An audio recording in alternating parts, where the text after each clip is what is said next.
এটা তো দেখছি ইংরেজিতে লেখা বাবা রে বাবা। আচ্ছা দেখি যে উইথাউট ডিভোর্সিং দ্য বয়।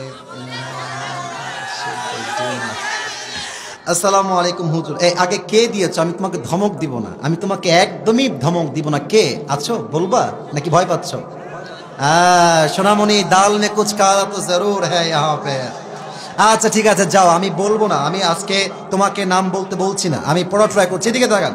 আসসালামু আলাইকুম হুজুর, টেক লাভ। ওয়ালাইকুম আসসালাম। প্লিজ আনসার, দয়া করে উত্তর দিবেন। আচ্ছা, a girl named A marriage a boy named B.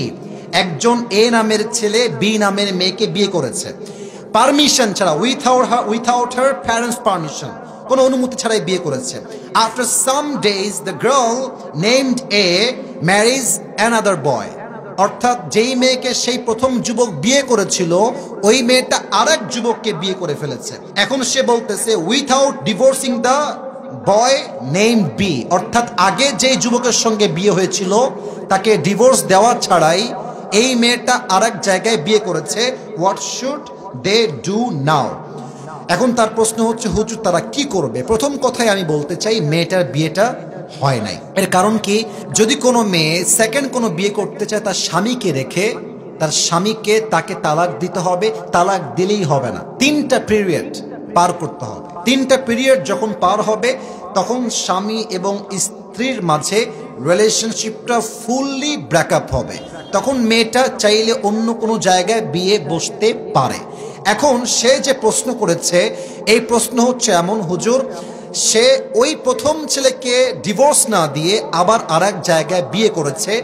আমার মনে হয় যেই মেয়ে প্রথম স্বামীর থেকে ডিভোর্স না নিয়েই অন্য কোথাও বিয়ে বসে যায় তার চরিত্রে নিশ্চিত ভেজাল আছে যুবক ভাইরা।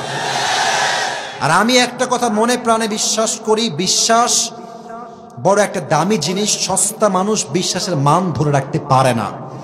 যেই মেয়েটা তোমাকে ডিভোর্স না দিয়েই বিয়ে করেছে, মনে রাখবা ওইটা আসলে সেকেন্ড টাইম তোমার বউ হওয়ার যোগ্যতা রাখে না। ওকে ডিভোর্স দেওয়াই উত্তম হবে।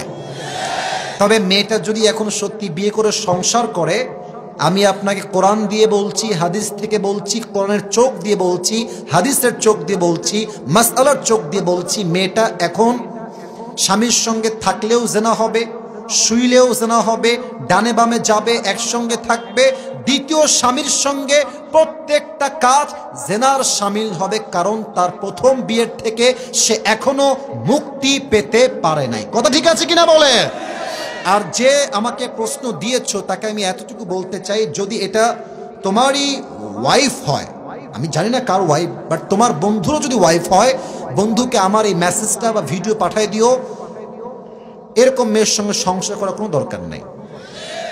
এবং এই মেয়েটা যা করছে এখন, বিশ্বাস করেন যাকে যে বিয়ে করেছে, ওই মেয়েটা যাকে বিয়ে করছে ওর জীবনটাও জাহান্নাম হয়ে যাবে।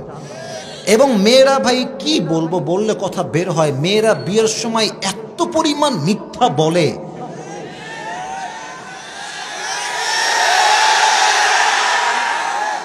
চার ঘাটে পানি খেয়ে আসছে বলে আমি তো জীবনে কারোর দিকে চোখ তুলেও তাকাইনি, আমাকে কেউ দেখে।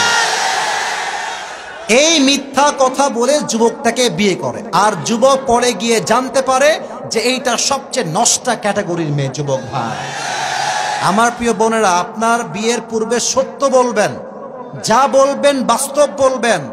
আপনি আজকে আটা মেখে বিয়ে করবেন, আপনাকে তো বাসর পরে মুখ ধোয়া লাগবে যুবক ভাইরা। কথা ঠিক আছে না? তো আমরা বলি আগের বেজার ভালো, পরের বেজার ভালো না। যা আছে বলে দেন, বাস্তবতাকে হাইলাইট করেন। যে ভালোবাসবে সে সবকিছু মেনে আপনাকে ভালোবাসতে চাইবে, ঠিক কিনা? আল্লাহ যেই মেয়েটা এত বড় বেঈমানি বাটপারি করেছে, আল্লাহকে হেদায়েত দান করুক। পরে সবাই আমিন। আর আমার মনে হয় যে এর পেছনের বাপ মায়ের হাত আছে, মেয়ের বাপ মায়ের হাত। মেয়ের বাপ মা বলে এই তুই চলে আয়, তোর যা লাগবে আমরা তোকে দেব। বাট মাথায় রাখবেন, মেয়ের একবার ডিভোর্স হয়ে গেলে মেয়ের গায়ে কলঙ্কের দাগ লেগে যায় যুবক ভাইরা। নেক্সট টাইম সহজে বিয়ে হতে চায় না। তো যেই মেয়েটাই কাজ করেছে ওকেও আল্লাহ হেদায়েত দান করুক। আর যেই যুবককে ওই যে প্রথম পুরুষ যাকে সে বিয়ে করেছিল, আল্লাহ তাকেও সহি সমাজ দান করুক, সবর দান করুক। আমরা সকলেই পড়ছি আমিন।